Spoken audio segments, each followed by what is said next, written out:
بسم الله الرحمن الرحیم. د لوی او بخونکي څښتن تعالی په نامه. میر احمد خان احمدزی یم د ننګرهار پوهنتون د سیول د برخې د دوهم صنف محصل. دوستانو، د نن ورځې درس د strength of materials د مضمون څخه شروع کوو.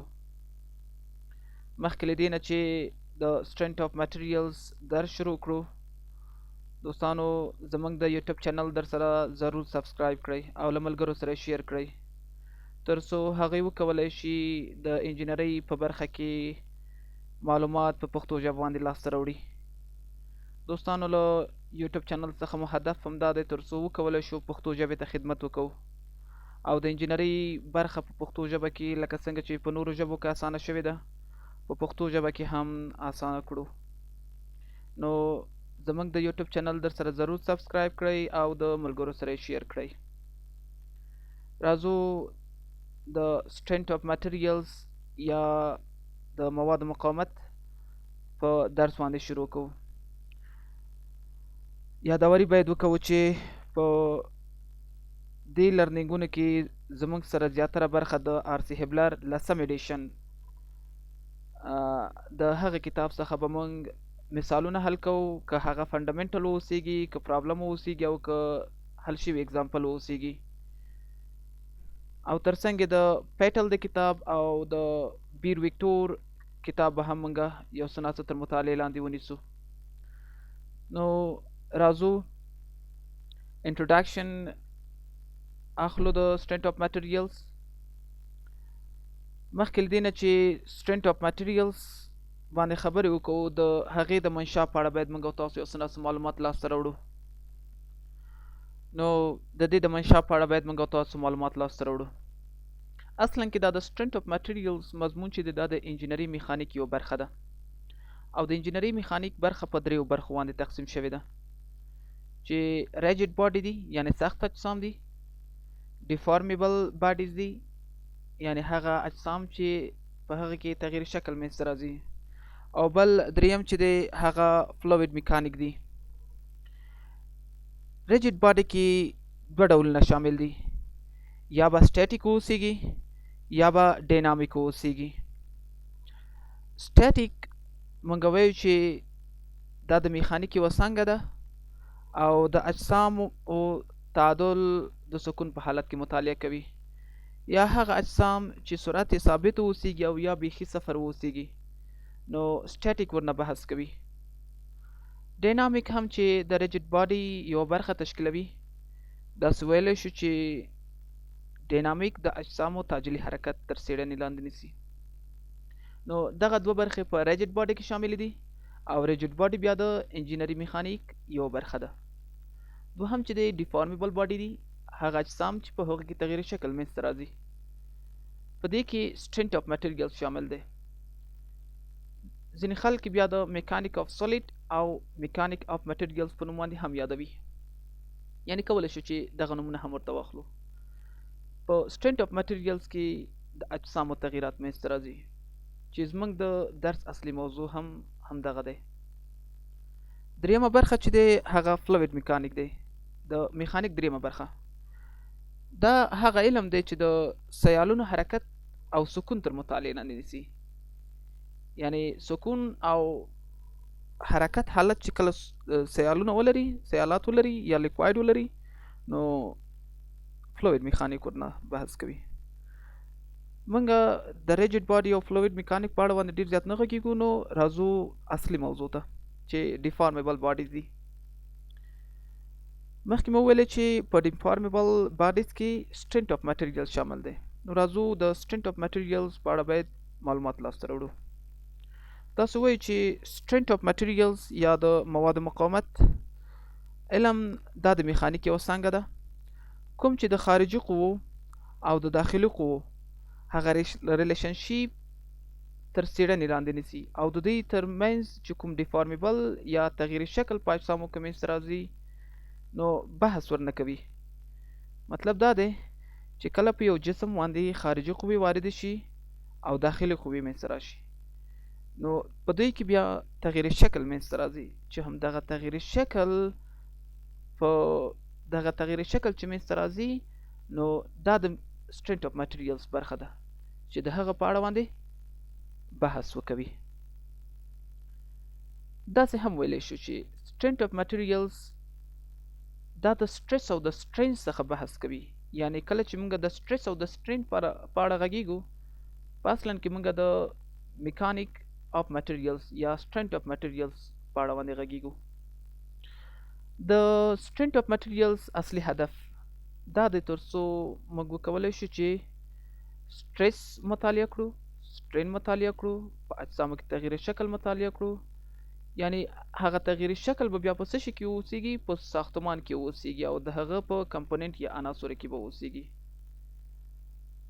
نو کله چې موږ stress strain او همدارنګه displacement په structure یا په loading کې او د هغه په کمپوننټونو کې مطالعه کوو نو په اصل کې موږ د strength of materials په اړه باندې غږیږو.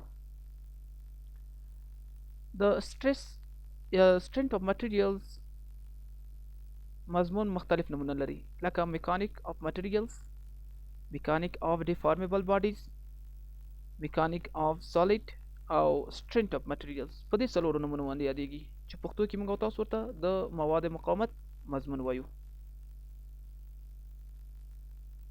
بل موږ سره په مواد مقاومت مضمون کې چې ډیره زیاته مهمه برخه ده هغه لوډ ده. لوډ چې کله په یو ساختمان باندې راځي نو د دوو علتونو له امله منځته راځي.